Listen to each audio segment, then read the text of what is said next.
ಎಲ್ಲರಿಗೂ ನಮಸ್ಕಾರ ಸ್ನೇಹಿತರೆ.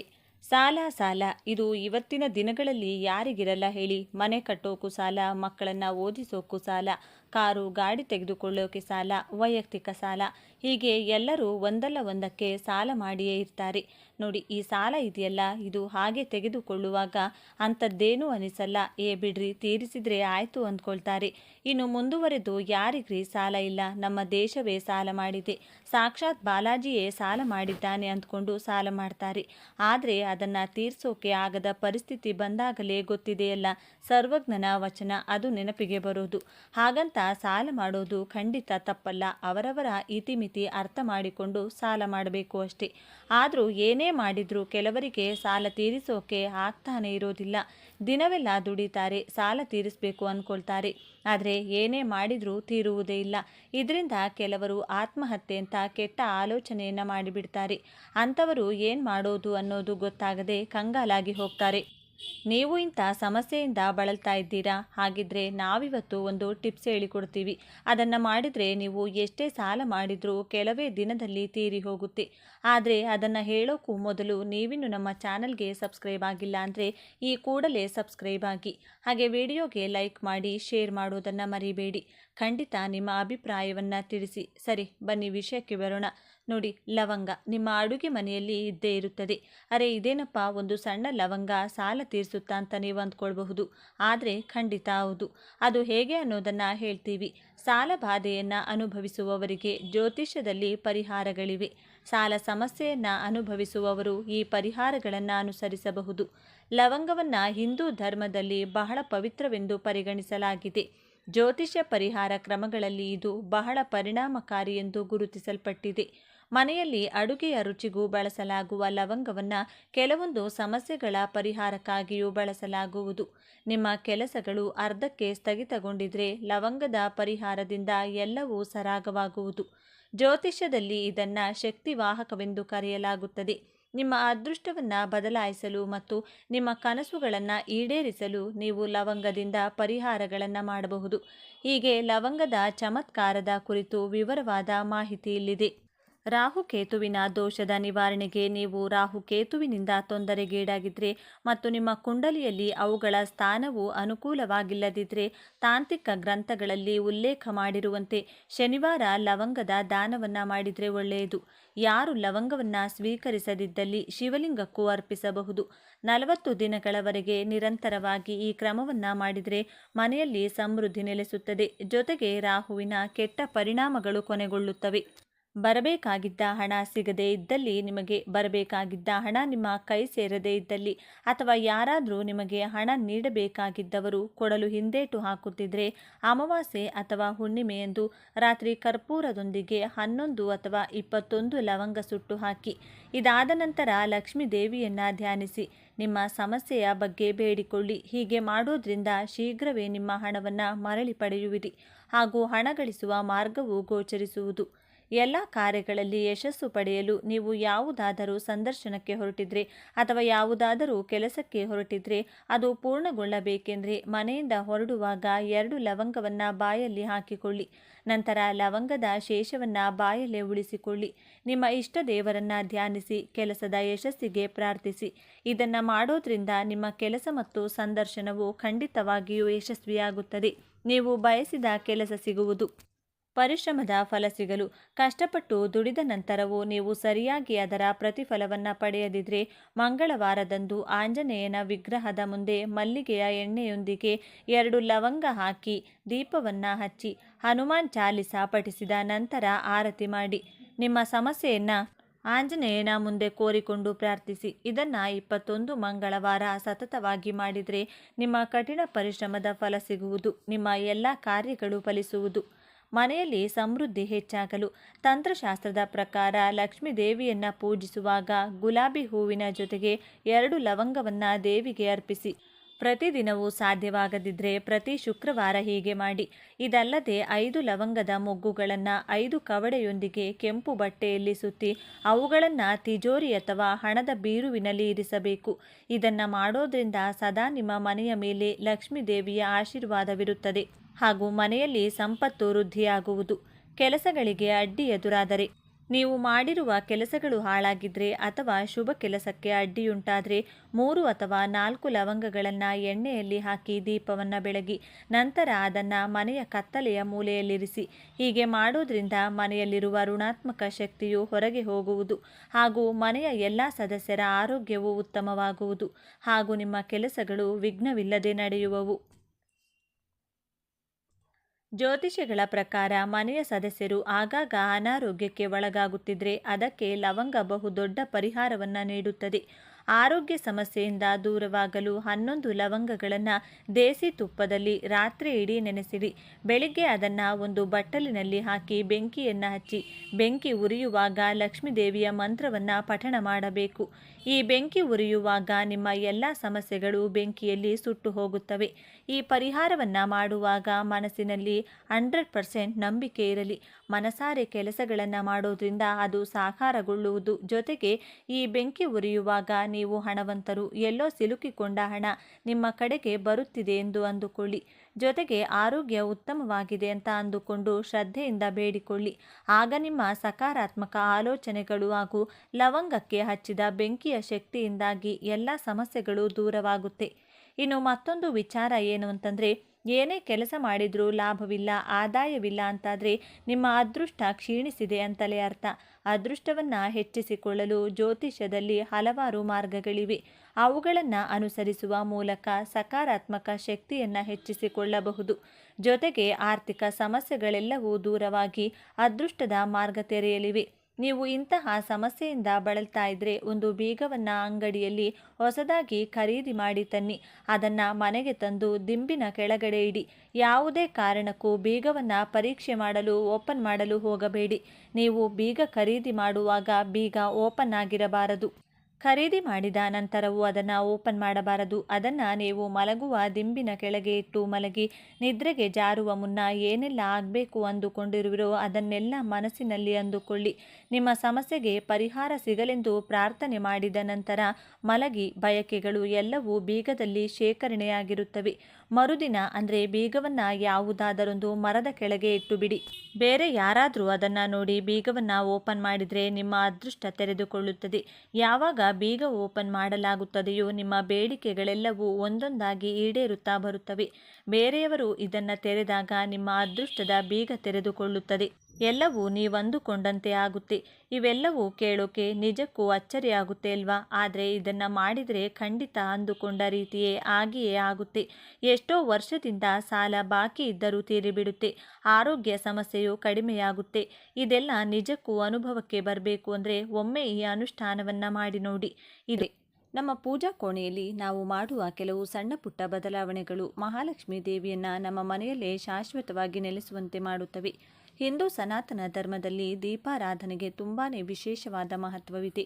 ಯಾಕಂದರೆ ದೀಪ ಅಂದರೆ ಅದು ಸಾಕ್ಷಾತ್ ಮಹಾಲಕ್ಷ್ಮೀ ದೇವಿಯ ಸ್ವರೂಪ. ಅದಕ್ಕೆ ಮನೆಯಲ್ಲಿ ದೀಪ ಹಚ್ಚಿದ್ರೆ ಕತ್ತಲೆಯ ಜೊತೆಗೆ ನಮ್ಮ ಜೀವನದಲ್ಲಿರೋ ಕಷ್ಟ ಕಾರ್ಪಣ್ಯಗಳು ಕೂಡ ದೂರವಾಗುತ್ತವೆ ಅಂತ ಪುರಾಣಗಳು ಹೇಳುತ್ತವೆ. ಆದರೆ ದುರಾದೃಷ್ಟವಶಾತ್ ಇವತ್ತಿನ ದಿನಗಳಲ್ಲಿ ನಮ್ಮಲ್ಲಿ ತುಂಬ ಜನ ತುಂಬಾ ಭಕ್ತಿಯಿಂದ ಗಂಟೆಗಟ್ಟಲೆ ಪೂಜೆ ಮಾಡಿದರೂ ಕೂಡ ಅಂದುಕೊಂಡ ಫಲ ಸಿಗುತ್ತಿಲ್ಲ ಅಂತ ಬೇಜಾರು ಮಾಡಿಕೊಳ್ಳುತ್ತಿರುತ್ತಾರೆ. ಇದಕ್ಕೆ ಮುಖ್ಯ ಕಾರಣ ಏನಪ್ಪ ಅಂದರೆ, ನಾವು ಪೂಜೆ ಅಥವಾ ದೀಪಾರಾಧನೆ ಮಾಡುವಾಗ ನಮಗೆ ಗೊತ್ತಿಲ್ಲದೆ ಮಾಡುವ ಕೆಲವು ಸಣ್ಣ ಸಣ್ಣ ತಪ್ಪುಗಳೇ ಇದಕ್ಕೆ ಕಾರಣ. ನಮ್ಮ ಹಿರಿಯರು ಪೂಜಾ ವಿಧಾನದಲ್ಲಿ ಕೆಲವು ಕಟ್ಟುನಿಟ್ಟಾದ ನಿಯಮಗಳನ್ನು ತಂದಿದ್ದಾರೆ. ಒಂದು ವೇಳೆ ನೀವು ಈ ನಿಯಮಗಳನ್ನು ಪಾಲಿಸಿ ದೀಪ ಹಚ್ಚಿದರೆ ನಿಮ್ಮ ಮನೆಗೆ 1000 ಪಟ್ಟು ಹೆಚ್ಚು ಪುಣ್ಯ ಫಲ ಸಿಗುತ್ತದೆ. ಅಷ್ಟೇ ಅಲ್ಲ, ಕುಟುಂಬದ ಕಷ್ಟಗಳೆಲ್ಲ ತೀರಿ ಆ ದೇವಾನುದೇವತೆಗಳ ಆಶೀರ್ವಾದ ನಿಮಗೆ ಸಿಗುತ್ತದೆ. ಹಾಗಾದರೆ ಪೂಜಾ ಕೋಣೆಯಲ್ಲಿ ನಾವು ಯಾವೆಲ್ಲ ನಿಯಮಗಳನ್ನು ಪಾಲಿಸಬೇಕು? ದೀಪಾರಾಧನೆಯನ್ನು ಸರಿಯಾದ ಕ್ರಮದಲ್ಲಿ ಹೇಗೆ ಮಾಡಬೇಕು? ದೇವರಿಗೆ ನೈವೇದ್ಯವನ್ನು ಹೇಗೆ ಸಮರ್ಪಿಸಬೇಕು? ಹಾಗೆ ನಾವು ಪೂಜೆ ಮಾಡುವಾಗ ಅಪ್ಪಿತಪ್ಪಿಯೂ ಮಾಡಬಾರದ ತಪ್ಪುಗಳು ಯಾವುವು ಅನ್ನೋದನ್ನು ಈ ವಿಡಿಯೋದಲ್ಲಿ ನಾವು ಪೂರ್ತಿಯಾಗಿ ವಿವರವಾಗಿ ತಿಳಿದುಕೊಳ್ಳೋಣ. ಅದಕ್ಕೆ ಹೇಳ್ತಿದ್ದೀನಿ, ವಿಡಿಯೋವನ್ನು ಎಲ್ಲೂ ಸ್ಕಿಪ್ ಮಾಡದೆ ಕೊನೆ ತನಕ ಪೂರ್ತಿಯಾಗಿ ನೋಡಿ. ಆದರೆ ಅದಕ್ಕೂ ಮುಂಚೆ ಈ ವಿಡಿಯೋಗೆ ಒಂದು ಲೈಕ್ ಕೊಟ್ಟು ನಮ್ಮ ಚಾನಲ್ನ ಸಬ್ಸ್ಕ್ರೈಬ್ ಮಾಡಿಕೊಳ್ಳಿ. ಹಾಗೆ ಭಕ್ತಿಯಿಂದ ಕಮೆಂಟ್ ಬಾಕ್ಸ್ನಲ್ಲಿ ಓಂ ದೀಪಲಕ್ಷ್ಮಿ ನಮಃ ಅಂತ ಬರೆಯಿರಿ. ಈಗ ಮೊದಲು ನಾವು ದೀಪಾರಾಧನೆಗೆ ಸಂಬಂಧಿಸಿದ ನಿಯಮಗಳನ್ನು ತಿಳಿದುಕೊಳ್ಳೋಣ. ಒಂದು ದೀಪವನ್ನು ಇಡುವ ಸರಿಯಾದ ಕ್ರಮ.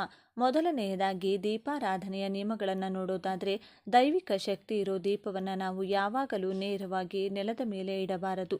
ಅದರ ಬದಲಾಗಿ ದೀಪದ ಕೆಳಗೆ ಕಡ್ಡಾಯವಾಗಿ ವೀಳ್ಯದೆಲೆಗಳನ್ನು ಇಡಬೇಕು.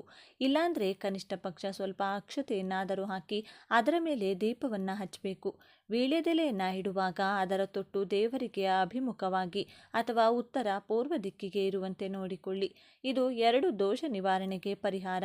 ಒಂದು ವೇಳೆ ನಿಮ್ಮ ಮನೆಯಲ್ಲಿ ಆರೋಗ್ಯ ಸಮಸ್ಯೆಗಳಿದ್ರೆ ಅಥವಾ ತೀವ್ರವಾದ ನರದೃಷ್ಟಿ ಇದ್ರೆ, ಒಂದು ಸಣ್ಣ ಹಿತ್ತಾಳೆ ತಟ್ಟೆಯಲ್ಲಿ ಕಲ್ಲುಪ್ಪನ್ನು ಹಾಕಿ ಅದರ ಮೇಲೆ ಮಣ್ಣಿನ ಹಣತೆಯನ್ನು ಇಟ್ಟು ದೀಪ ಹಚ್ಚಿ. ಹೀಗೆ ಮಾಡೋದ್ರಿಂದ ಆ ದೋಷಗಳೆಲ್ಲ ಪಟಾಪಟ ಅಂತ ದೂರವಾಗುತ್ತವೆ. 3 ದೀಪದ ಸ್ವಚ್ಛತೆ. ಹಾಗೆ ಇಲ್ಲಿ ಮುಖ್ಯವಾಗಿ ನೆನಪಿಟ್ಟುಕೊಳ್ಳಬೇಕಾದ ವಿಷಯ ಅಂದರೆ, ದೀಪದಲ್ಲಿ ಬಳಸಬಹುದಂತಹ ಬತ್ತಿಗಳು ಯಾವತ್ತೂ ಕಪ್ಪಗಾಗಿ ಮಸಿ ಹಿಡಿದು ಇರಬಾರದು. ಯಾಕಂದರೆ ಆ ದೀಪದ ಬತ್ತಿಗಳು ಎಷ್ಟು ಸ್ವಚ್ಛವಾಗಿ ಚಿನ್ನದ ಥರ ಹೊಳಪಿನಂತೆ ಇರುತ್ತವೋ ಆ ಮನೆಗೆ ಲಕ್ಷ್ಮಿ ಕಟಾಕ್ಷ ಅಷ್ಟು ಬೇಗ ಸಿಗುತ್ತದೆ. ಇದರ ಜೊತೆಗೆ ಪೂಜಾ ಕೋಣೆಯಲ್ಲಿ ಯಾವಾಗಲೂ ಒಂದೇ ಒಂದು ದೀಪವನ್ನು ಒಂಟಿಯಾಗಿ ಹಚ್ಚಬಾರದು. ಕಡ್ಡಾಯವಾಗಿ 2 ದೀಪಗಳನ್ನು ಹಚ್ಚಬೇಕು. 4. ಯಾವ ಎಣ್ಣೆ ಬಳಸಬೇಕು? ಇನ್ನು ದೀಪಕ್ಕೆ ಬಳಸುವ ಎಣ್ಣೆಯ ವಿಷಯಕ್ಕೆ ಬಂದರೆ, ಹಸುವಿನ ತುಪ್ಪದಿಂದ ದೀಪಾರಾಧನೆಯ ಮಾಡುವುದು ಎಲ್ಲದಕ್ಕಿಂತ ಶ್ರೇಷ್ಠ. ಹಾಗೆ ಸಾಲದ ಬಾಧೆ ಇರೋರು ತೆಂಗಿನೆಣ್ಣೆ, ಶತ್ರುಗಳ ಕಾಟ ಇರೋರು ಎಳ್ಳೆಣ್ಣೆ ಮತ್ತು ಮನಸ್ಸಿನ ಪ್ರಶಾಂತತೆಗಾಗಿ ಹರಳೆಣ್ಣೆಯನ್ನು ಬಳಸಬಹುದು.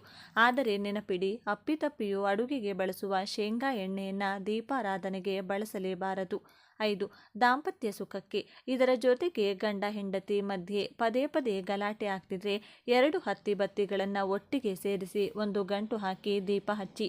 ಹೀಗೆ ಮಾಡೋದ್ರಿಂದ ದಂಪತಿಗಳ ಮಧ್ಯೆ ಅನ್ಯೋನ್ಯತೆ ತುಂಬಾ ಹೆಚ್ಚಾಗುತ್ತದೆ. ಈಗ ಪೂಜಾ ಕೋಣೆಯ ವಾಸ್ತು ಮತ್ತು ಕಲಶದ ನಿಯಮಗಳನ್ನು ನೋಡೋಣ. ದೀಪಾರಾಧನೆ ಅಷ್ಟೇ ಅಲ್ಲದೆ ಪೂಜಾ ಕೋಣೆಯಲ್ಲಿ ಪಾಲಿಸಬೇಕಾದ ಕೆಲವು ವಾಸ್ತು ನಿಯಮಗಳು ಕೂಡ ಇವೆ. 1. ನೀರಿನ ಕಲಶ. ಉದಾಹರಣೆಗೆ, ಪ್ರತಿಯೊಂದು ಪೂಜಾ ಕೋಣೆಯಲ್ಲೂ ಕಡ್ಡಾಯವಾಗಿ ಒಂದು ನೀರಿನ ಕಳಶ ಇರಲೇಬೇಕು. ಅದಕ್ಕಾಗಿ ಒಂದು ತಾಮ್ರದ ಬಿಂದಿಗೆ ಅಥವಾ ಚೊಂಬಿನ ತುಂಬ ಯೋಗಕ್ಷೇಮದ ನೀರನ್ನು ಹಾಕಿ ಅದರಲ್ಲಿ 1 ರೂಪಾಯಿಯ ನಾಣ್ಯವನ್ನು ಹಾಕಿದರೆ ಲಕ್ಷ್ಮೀ ದೇವಿಯಲ್ಲಿ ಸ್ಥಿರವಾಗಿ ನೆಲೆಸುತ್ತಾಳೆ. ಒಂದು ವೇಳೆ ನಿಮಗೆ ಆರ್ಥಿಕ ಸಂಕಷ್ಟ, ಸಾಲದ ಬಾಧೆಗಳು ಹೆಚ್ಚಾಗಿದ್ರೆ ಆ ನೀರಿಗೆ ಸ್ವಲ್ಪ ಪಚ್ಚ ಕರ್ಪೂರ ಮತ್ತು 2 ಲವಂಗಗಳನ್ನು ಹಾಕಿ. ಆದರೆ ನೆನಪಿಡಿ, ಪ್ರತಿದಿನ ಬೆಳಗ್ಗೆ ಆ ಹಳೆ ನೀರನ್ನು ಬದಲಾಯಿಸಿ ಹೊಸ ನೀರನ್ನು ತುಂಬಿಸಬೇಕು. ಹೀಗೆ ಮಾಡ್ತಾ ಬಂದರೆ ಸಾಲದ ಬಾಧೆಗಳು ಬೇಗನೆ ತೀರುತ್ತವೆ. 2. ಪವಿತ್ರ ಶಂಖ ಹಾಗೂ ಪೂಜಾ ಕೋಣೆಯಲ್ಲಿರುವ ಪವಿತ್ರವಾದ ಶಂಖವನ್ನು ಯಾವತ್ತೂ ಖಾಲಿಯಾಗಿಡಬಾರದು. ಅದರಲ್ಲಿ ಕಡ್ಡಾಯವಾಗಿ ಸ್ವಲ್ಪ ನೀರನ್ನು ಹಾಕಿ ಆಮೇಲೆ ಪೀಠದ ಮೇಲಿಡಬೇಕು. ಪೂಜೆಯ ಆರಂಭ. ಇನ್ನು ಪೂಜಾ ವಿಧಾನವನ್ನು ಶುರು ಮಾಡುವ ವಿಷಯಕ್ಕೆ ಬಂದರೆ, ಮುಖ್ಯವಾದ ಪೂಜೆಗಳನ್ನು ಮಾಡುವಾಗ ಮೊದಲು ಹಳದಿಯಿಂದ ಒಂದು ಸಣ್ಣ ಗಣಪತಿಯನ್ನು ಮಾಡಿ ಪೂಜಿಸಿದ ನಂತರವೇ ಉಳಿದ ದೀಪಾರಾಧನೆ ಹಾಗೂ ಪೂಜೆಗಳನ್ನು ಮಾಡಬೇಕು. ಆಮೇಲೆ ಮಾರನೇ ದಿನ ಬೆಳಿಗ್ಗೆ ಅರಿಶಿನ ಗಣಪತಿಯನ್ನು ತೆಗೆದು ಯಾರೂ ತುಳಿಯದ ಹಸಿರು ಗಿಡಗಳ ಬುಡದಲ್ಲಿ ಇಡಬೇಕು. ಕರ್ಪೂರ ಹಚ್ಚುವ ಕ್ರಮ. ಇವೆಲ್ಲಕ್ಕಿಂತ ಮುಖ್ಯವಾಗಿ ದೇವರಿಗೆ ಆರತಿ ಕೊಡುವಾಗ ತುಂಬ ಜನರು ಕರ್ಪೂರವನ್ನು ನೇರವಾಗಿ ಬೆಂಕಿ ಕಡ್ಡಿಯಿಂದ ಹಚ್ಚುತ್ತಾರೆ. ಹಾಗೆ ಮಾಡಲೇಬಾರದು. ಬೆಳಗುತ್ತಿರುವ ಏಕಾರತಿ ಅಥವಾ ಅಗರಬತ್ತಿಯಿಂದ ಮಾತ್ರ ಕರ್ಪೂರವನ್ನು ಹಚ್ಚಬೇಕು. ಈಗ ಪುಷ್ಪ ಮತ್ತು ನೈವೇದ್ಯದ ನಿಯಮಗಳನ್ನು ನೋಡೋಣ. ದೇವರಿಗೆ ಸಮರ್ಪಿಸುವ ನೈವೇದ್ಯ ಮತ್ತು ಹೂಗಳ ವಿಷಯದಲ್ಲಿ ನಾವು ಇನ್ನೂ ಹೆಚ್ಚಿನ ಗಮನ ಹರಿಸಬೇಕು. 1. ಹೂಗಳ ನಿಯಮ.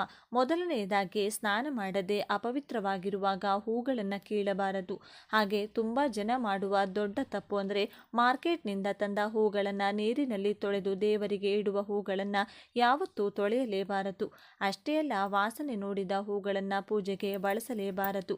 2. ವಿಷ್ಣು ಪೂಜೆಗೆ ತುಳಸಿ. ಇನ್ನೊಂದೆಡೆ ವಿಷ್ಣು ಮೂರ್ತಿಗೆ ಸಮರ್ಪಿಸುವ ನೈವೇದ್ಯದಲ್ಲೇ ಕಡ್ಡಾಯವಾಗಿ ತುಳಸಿ ದಳಗಳು ಇರಲೇಬೇಕು. ಇಲ್ಲಾಂದರೆ ಆ ಪೂಜೆಯನ್ನು ಸ್ವಾಮಿ ಸ್ವೀಕರಿಸುವುದಿಲ್ಲ. ಆದರೆ ತುಳಸಿಯನ್ನು ಕೀಳುವಾಗ ಉಗುರುಗಳಿಂದ ಚಿವುಟಬಾರದು. ಕೇವಲ ಬೆರಳುಗಳಿಂದ ಮಾತ್ರ ಮೃದುವಾಗಿ ಕೀಳಬೇಕು. 3. ನೈವೇದ್ಯದ ಪಾತ್ರೆಗಳು. ಇನ್ನು ದೇವರಿಗೆ ಬಾಳೆಹಣ್ಣನ್ನು ನೈವೇದ್ಯ ಮಾಡುವಾಗ ಯಾವಾಗಲೂ ಅದರ ಸಿಪ್ಪೆ ಸುಲಿದು ಇಡಬೇಕು. ಹಾಗೆ ನೈವೇದ್ಯವನ್ನು ಪ್ಲಾಸ್ಟಿಕ್ ಅಥವಾ ಸ್ಟೀಲ್ ಪಾತ್ರೆಗಳಲ್ಲಿ ಇಡದೆ ಹಿತ್ತಾಳೆ, ಬೆಳ್ಳಿ ಪಾತ್ರೆ ಅಥವಾ ವೀಳ್ಯದೆಲೆಯ ಮೇಲಿಡಬೇಕು. ಮುಖ್ಯವಾಗಿ ವ್ರತಗಳ ಸಮಯದಲ್ಲಿ ಬೆಳ್ಳಿ ಪಾತ್ರೆಯಲ್ಲಿ ನೈವೇದ್ಯ ಇಟ್ಟರೆ ಅಖಂಡ ರಾಜಯೋಗ ಒಲಿದು ಬರುತ್ತದೆ ಅಂತ ಪಂಡಿತರು ಹೇಳ್ತಾರೆ. ಹೀಗೆ ನೈವೇದ್ಯ ಇಟ್ಟ ನಂತರ ಆ ಪಾತ್ರೆಯ ಸುತ್ತಲೂ ಸ್ವಲ್ಪ ನೀರನ್ನು ಪ್ರೋಕ್ಷಣೆ ಮಾಡಬೇಕು. ಅಂದರೆ ನೀರು ಚಿಮುಕಿಸಬೇಕು. ಆಗಲೇ ಭಗವಂತ ನೈವೇದ್ಯವನ್ನು ಸ್ವೀಕರಿಸುತ್ತಾರೆ. ಕೆಲವೊಮ್ಮೆ ನಾವು ಪೂಜೆ ಮಾಡುತ್ತಿರುವಾಗ ನಮಗೆ ನಮಗೆ ಗೊತ್ತಿಲ್ಲದೆ ಕೆಲವು ಘಟನೆಗಳು ನಡೆದು ಬಿಡುತ್ತವೆ. ಅದನ್ನೆಲ್ಲ ಅಪಶಕುನ ಅಂತ ಭಾವಿಸಿ ಭಯಪಡುವ ಅಗತ್ಯವಿಲ್ಲ. ಒಂದು ದೀಪ ಆರಿ ಹೋದರೆ, ಉದಾಹರಣೆಗೆ ಪೂಜೆ ಮಾಡುವಾಗ ಇದ್ದಕ್ಕಿದ್ದಂತೆ ದೀಪ ಆರಿ ಹೋದರೆ ಗಾಬರಿ ಬೀಳದೆ ಮನಸ್ಸಿನಲ್ಲೇ ಓಂ ನಮಃ ಶಿವಾಯ ಅಂತ ಸ್ಮರಿಸುತ್ತಾ ಪ್ರಶಾಂತವಾಗಿ ಮತ್ತೆ ಹೊಸ ದೀಪವನ್ನು ಹಚ್ಚಿ. 2 ಕೊಬ್ಬರಿ ಕಾಯಿ ಕೊಳೆತದ ಹಾಗೆ ದೇವರಿಗೆ ಹೊಡೆದ ಕೊಬ್ಬರಿಕಾಯಿ ಒಳಗಡೆ ಕೊಳೆತು ಹೋಗಿದ್ರೆ ಏನೋ ಕೆಡುಕಾಗಿ ಬಿಡುತ್ತದೆ ಅಂತ ಭಯಪಡುತ್ತಾರೆ. ಆದರೆ ಅದು ಅನಿಷ್ಟ ಅಲ್ಲವೇ ಅಲ್ಲ. ನಿಮ್ಮ ಮನೆಯಲ್ಲಿರೋ ನೆಗೆಟಿವ್ ಎನರ್ಜಿಯನ್ನು ಆ ಕಾಯಿ ತನ್ನೊಳಗೆ ಹೀರಿಕೊಂಡಿದೆ ಅಂತ ಅರ್ಥ. ಹಾಗಾಗಿ ತಕ್ಷಣ ಅದನ್ನು ಹೊರಗೆ ಬಿಸಾಕಿ ಕೈಕಾಲು ತೊಳೆದುಕೊಂಡು ಬಂದು ಹೊಸ ಕಾಯಿಯನ್ನು ಹೊಡೆಯಿರಿ. 3 ಕುಂಕುಮದ ಭರಣಿ ಕೆಳಗಡೆ ಬಿದ್ದರೆ, ಇದೇ ರೀತಿ ಕುಂಕುಮದ ಭರಣಿ ಕೈ ತಿಪ್ಪಿ ಕೆಳಗೆ ಬಿದ್ದರೆ ತಕ್ಷಣ ಓಂ ಶ್ರೀ ಮಹಾಲಕ್ಷ್ಮಿ ನಮಃ ಅಂದುಕೊಳ್ತಾ ಅದನ್ನು ಎತ್ತಿ ಯಾರೂ ತುಳಿಯದ ಜಾಗದಲ್ಲಿ ಅಥವಾ ತುಳಸಿ ಕಟ್ಟೆಯೊಳಗೆ ಹಾಕಿ. 4 ಅಗರಬತ್ತಿಯ ನಿಯಮ. ಅಷ್ಟೇ ಅಲ್ಲದೆ ದೇವರ ಮುಂದೆ ಯಾವಾಗಲೂ 3 ಅಥವಾ 5 ಅಗರಬತ್ತಿಗಳನ್ನು ಮಾತ್ರ ಹಚ್ಚಬೇಕು. ಆದರೆ ಇಲ್ಲಿ ಮುಖ್ಯವಾದ ವಿಷಯ ಏನಪ್ಪ ಅಂದರೆ, ಆ ಅಗರಬತ್ತಿಯಿಂದ ಉದುರುವ ಬೂದಿ ದೇವರ ಫೋಟೋಗಳು ಅಥವಾ ವಿಗ್ರಹಗಳ ಮೇಲೆ ಬೀಳದಂತೆ ನೋಡಿಕೊಳ್ಬೇಕು. ಇದಕ್ಕಾಗಿ ಅಗರಬತ್ತಿ ಸ್ಟ್ಯಾಂಡ್ ಕೆಳಗೆ ಒಂದು ಸಣ್ಣ ತಟ್ಟೆಯನ್ನು ಇಟ್ಟರೆ ಬೂದಿ ಎಲ್ಲೂ ಹರಡುವುದಿಲ್ಲ. 5 ಸೀನುವಿಕೆ. ಕೊನೆಯದಾಗಿ ಪೂಜೆ ಮಾಡುವಾಗ ಹಠಾತ್ತಾಗಿ ಸೀನು ಬಂದರೆ ಪೂಜೆಯನ್ನು ಅಲ್ಲೇ ನಿಲ್ಲಿಸಿ ತಕ್ಷಣ ಹೋಗಿ ಕೈಕಾಲು ಮುಖ ತೊಳೆದುಕೊಂಡು ಬಂದು ಮತ್ತೊಮ್ಮೆ ಪೂಜೆಯನ್ನು ಮುಂದುವರಿಸಬೇಕು. ಈಗ ಫೋಟೋಗಳ ದಿಕ್ಕು ಮತ್ತು ಪೂಜಾ ಕೋಣೆಯ ಅಂದದ ಬಗ್ಗೆ ಮಾತನಾಡೋಣ. ಪೂಜಾ ಕೋಣೆಯ ವಾಸ್ತು ವಿಷಯಕ್ಕೆ ಬಂದರೆ ಅಲಂಕಾರ ಎಷ್ಟು ಮುಖ್ಯವೋ ದಿಕ್ಕುಗಳು ಕೂಡ ಅಷ್ಟೇ ಮುಖ್ಯವಾಗುತ್ತವೆ. 1 ಫೋಟೋಗಳ ದಿಕ್ಕು. ದೇವರ ಫೋಟೋಗಳು ಯಾವತ್ತೂ ದಕ್ಷಿಣ ಮುಖವಾಗಿರಬಾರದು. ಅದು ಪೂರ್ವ ಅಥವಾ ಪಶ್ಚಿಮ ದಿಕ್ಕನ್ನು ನೋಡುತ್ತಿದ್ದರೆ ತುಂಬಾ ಒಳ್ಳೆಯದು. ಹಾಗೆ ವಿಘ್ನ ನಿವಾರಕ ಗಣೇಶ, ಲಕ್ಷ್ಮೀ ದೇವಿ ಮತ್ತು ಸರಸ್ವತಿ ದೇವಿಯನ್ನು ಒಂದು ಪೀಠದ ಮೇಲೆ ಇಟ್ಟು ಪೂಜಿಸಿದರೆ ಮಕ್ಕಳಿಗೆ ಒಳ್ಳೆಯ ವಿದ್ಯಾಬುದ್ಧಿ ಸಿಗುವುದರ ಜೊತೆಗೆ ಕುಟುಂಬಕ್ಕೆ ಅಷ್ಟೈಶ್ವರ್ಯಗಳು ಸಿಗುತ್ತವೆ. 2 ವಿಗ್ರಹಗಳನ್ನು ಇಡುವ ಕ್ರಮ. ಆದರೆ ನೆನಪಿಟ್ಟುಕೊಳ್ಳಿ, ದೇವರ ವಿಗ್ರಹಗಳು ಒಂದಕ್ಕೊಂದು ಎದುರು ಬದುರಾಗಿರುವಂತೆ ಅಥವಾ ಬಾಗಿಲಿನ ಹಿಂದೆ ಅಡಗಿಸಿಟ್ಟ ಹಾಗೆ ಅಪ್ಪಿತಪ್ಪಿಯೂ ಇಡಬಾರದು. ಹಾಗಿದ್ರೆ ಮನೆಯಲ್ಲಿ ಪದೇ ಪದೇ ಗಲಾಟೆಗಳಾಗುತ್ತವೆ. ಇದರ ಜೊತೆಗೆ ಭಿನ್ನವಾಗಿರುವ ವಿಗ್ರಹಗಳು, ಗ್ಲಾಸ್ ಒಡೆದಿರುವ ಫೋಟೋಗಳು ಅಥವಾ ಉಗ್ರ ರೂಪದಲ್ಲಿರುವ ಕಾಳಿಕಾದೇವಿ, ಉಗ್ರ ನರಸಿಂಹಸ್ವಾಮಿ ಫೋಟೋಗಳನ್ನು ಗೃಹಸ್ಥರು ಮನೆಯಲ್ಲಿಟ್ಟು ಪೂಜಿಸಬಾರದು. 3 ಬೆಳಕಿನ ವ್ಯವಸ್ಥೆ. ಇನ್ನು ನಿಮ್ಮ ಪೂಜಾ ಕೋಣೆಯನ್ನು ಯಾವತ್ತೂ ಕತ್ತಲಾಗಿಡಬೇಡಿ. ರಾತ್ರಿ ವೇಳೆಯಲ್ಲೂ ಅಲ್ಲಿ ಬೆಳಕಿರುವಂತೆ ಒಂದು ಸಣ್ಣ 0 ಬಲ್ಬ್ ಹಾಕಿಡಿ. ಈಗ ಪೂಜೆ ಮುಕ್ತಾಯದ ನಂತರ ನಿಯಮಗಳನ್ನು ನೋಡೋಣ. ಪೂಜೆ ಮುಗಿಯುವ ಸಮಯದಲ್ಲೂ ಕೂಡ ನಾವು ಕೆಲವು ಕಟ್ಟುನಿಟ್ಟಾದ ನಿಯಮಗಳನ್ನು ಪಾಲಿಸಬೇಕು. 1 ಧೂಪ ಮತ್ತು ಗಂಟೆ. ಮುಖ್ಯವಾಗಿ ದೇವರಿಗೆ ಸಾಂಬ್ರಾಣಿ ಧೂಪ ಹಾಕುವಾಗ ಕಡ್ಡಾಯವಾಗಿ ಗಂಟೆಯನ್ನು ಬಾರಿಸಲೇಬೇಕು. ಇಲ್ಲಾಂದರೆ ಆ ಧೂಪ ದೇವರಿಗೆ ತಲುಪುವುದಿಲ್ಲ ಅಂತ ಶಾಸ್ತ್ರಗಳು ಹೇಳುತ್ತವೆ.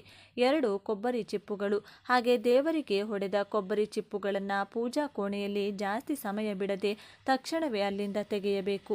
ಇಲ್ಲದಿದ್ದರೆ ಅವು ನೆಗೆಟಿವ್ ಎನರ್ಜಿಯನ್ನು ಆಕರ್ಷಿಸುತ್ತವೆ. ಕಲಶದ ಅಕ್ಕಿ ಮತ್ತು ನೀರು. ಇನ್ನು ವ್ರತಗಳನ್ನು ಮಾಡಿದಾಗ ಕಲಶದ ಒಳಗೆ ಕೆಳಗಡೆ ಇಟ್ಟಿದ್ದ ಅಕ್ಕಿಯನ್ನು ನಾವು ನಿತ್ಯ ಬಳಸುವ ಅನ್ನದ ಅಕ್ಕಿಯ ಜೊತೆಗೆ ಸೇರಿಸಿ ಬೇಯಿಸಿ ತಿಂದರೆ ಆಯುಷ್ಯ, ಆರೋಗ್ಯ, ಅಷ್ಟೈಶ್ವರ್ಯಗಳು ಸಿಗುತ್ತವೆ. ಹಾಗೆ ಕಲಶದಲ್ಲಿರುವ ನೀರನ್ನು ಇಡೀ ಮನೆಗೆ ಪ್ರೋಕ್ಷಣೆ ಮಾಡಿ ಉಳಿದ ನೀರನ್ನು ತುಳಸಿ ಗಿಡದ ಬುಡಕ್ಕೆ ಹಾಕಿದರೆ ಇಡೀ ಮನೆ ದೈವಿಕ ಶಕ್ತಿಯಿಂದ ತುಂಬಿ ಹೋಗುತ್ತದೆ. ಉಳಿದ ಬತ್ತಿಗಳ ಮರುಬಳಕೆ. ಅದೇ ರೀತಿ ದೀಪದ ಬತ್ತಿಗಳು ಪೂರ್ತಿಯಾಗಿ ಉರಿಯದೆ ಅರ್ಧಕ್ಕೆ ಆರಿ ಹೋದರೆ ಅದನ್ನು ಬಿಸಾಡಬೇಡಿ. ಆ ಬತ್ತಿಗಳನ್ನು ಒಟ್ಟುಗೂಡಿಸಿ ಅದಕ್ಕೆ ಸ್ವಲ್ಪ ಸಾಂಬ್ರಾಣಿ ಪುಡಿ, ಪಚ್ಚ ಕರ್ಪೂರ ಹಾಕಿ ಕೆಂಡದ ಮೇಲೆ ಹಾಕಿ ಆ ಹೊಗೆಯನ್ನು ಇಡೀ ಮನೆಗೆ ತೋರಿಸಿ. ಹೀಗೆ ಮಾಡಿದರೆ ಮನೆಗಿರುವ ದೃಷ್ಟಿ ದೋಷವೆಲ್ಲ ಮಾಯವಾಗಿ ಬಿಡುತ್ತದೆ. ಹೊಸಲಿಗೆ ಕುಂಕುಮ. ಇನ್ನು ಪೂಜೆ ಎಲ್ಲ ಮುಗಿದ ಮೇಲೆ ಹೊಸ್ತಿಲಿಗೆ ಕುಂಕುಮ ಇಡುವಾಗ ಬೆರಳುಗಳಿಂದ ನೇರವಾಗಿಡದೆ ಒಂದು ಕೈಯಲ್ಲಿ ಕುಂಕುಮದ ಭರಣಿಯನ್ನಿಡಿದುಕೊಂಡು ಇನ್ನೊಂದು ಕೈಯಲ್ಲಿ ಮಾತ್ರ ಬೊಟ್ಟಿಡಬೇಕು. ಹೀಗೆ ಮಾಡಿದರೆ ವಿಶೇಷವಾದ ಐಶ್ವರ್ಯ ಪ್ರಾಪ್ತಿಯಾಗುತ್ತದೆ. ಆರತಿ ಮತ್ತು ಪ್ರಸಾದ ಸ್ವೀಕಾರ. ಹಾಗೆ ಆರತಿ ತೆಗೆದುಕೊಳ್ಳುವಾಗ ಭಕ್ತಿಯಿಂದ ಕಣ್ಣುಗಳಿಗೆ ಒತ್ತಿಕೊಂಡು ತಲೆಗೆ ಸವರಿಕೊಂಡು ದೇವರ ಪಾಸಿಟಿವ್ ಎನರ್ಜಿ ನಮ್ಮ ದೇಹವನ್ನು ಪ್ರವೇಶಿಸುತ್ತದೆ. ಇಲ್ಲಿ ಮುಖ್ಯವಾಗಿ ನೆನಪಿಡಬೇಕಾದ ವಿಷಯ ಏನೆಂದರೆ, ದೇವರ ಪ್ರಸಾದವನ್ನು ಯಾವಾಗಲೂ ಬಲಗೈಯಿಂದಲೇ ಸ್ವೀಕರಿಸಬೇಕು. ಅಪ್ಪಿತಪ್ಪಿಯೂ ಎಡಗೈಯಿಂದ ತಗೊಂಡ್ರೆ ನಾವು ಮಾಡಿದ ಪುಣ್ಯವೆಲ್ಲ ಹೊರಟು ಹೋಗುತ್ತದೆ. ಪೂಜೆಯ ಸಮರ್ಪಣೆ. ಇನ್ನು ಪೂಜೆ ಮುಗಿದ ಮೇಲೆ ಬಲಗೈ ಅಂಗೈಯಲ್ಲಿ ಸ್ವಲ್ಪ ನೀರನ್ನು ತೆಗೆದುಕೊಂಡು ದೇವರ ಮುಂದೆ ಬಿಡುತ್ತಾ ಕೃಷ್ಣಾರ್ಪಣಮಸ್ತು ಅಂತ ಭಕ್ತಿಯಿಂದ ಹೇಳಬೇಕು. ಅದೇ ರೀತಿ ಪೂಜಾ ಕೋಣೆಯಿಂದ ಹೊರಗೆ ಬರುವಾಗ ದೇವರಿಗೆ ಬೆನ್ನು ತೋರಿಸದೆ 2 ಹೆಜ್ಜೆ ಹಿಂದಿಟ್ಟು ಆಮೇಲೆ ಬರಬೇಕು. ಕೊನೆಯದಾಗಿ ಒಂದು ಮಾತು, ಮನೆಯಲ್ಲಿ ಪದೇ ಪದೇ ಜಗಳಗಳಾಗ್ತಿದ್ರೆ ಬೆಳಗ್ಗೆ ಮತ್ತು ಸಾಯಂಕಾಲ ಸಾಂಬ್ರಾಣಿ ಧೂಪವನ್ನು ಹಾಕಿ. ಇದರಿಂದ ನೆಗೆಟಿವ್ ಎನರ್ಜಿ ದೂರವಾಗಿ ಮನಸ್ಸಿಗೆ ಪ್ರಶಾಂತತೆ ಸಿಗುತ್ತದೆ. ನಮ್ಮ ದೈನಂದಿನ ಜೀವನದಲ್ಲಿ ಇಂಥ ಸಣ್ಣ ಸಣ್ಣ ನಿಯಮಗಳನ್ನು ಪಾಲಿಸಿದರೆ ನಾವು ಮಾಡುವ ಪೂಜೆಗೆ ಖಂಡಿತ ಸರಿಯಾದ ಫಲ ಸಿಗುತ್ತದೆ. ಈ ವಿಡಿಯೋ ನಿಮಗೆ ಇಷ್ಟ ಆಗಿದ್ರೆ ಲೈಕ್ ಮಾಡಿ, ಶೇರ್ ಮಾಡಿ, ಹಾಗೆ ನಮ್ಮ ಚಾನಲ್ನ ಸಬ್ಸ್ಕ್ರೈಬ್ ಮಾಡಿಕೊಂಡು ಬೆಲ್ ಐಕಾನನ್ನು ಕ್ಲಿಕ್ ಮಾಡಿ. ಧನ್ಯವಾದಗಳು.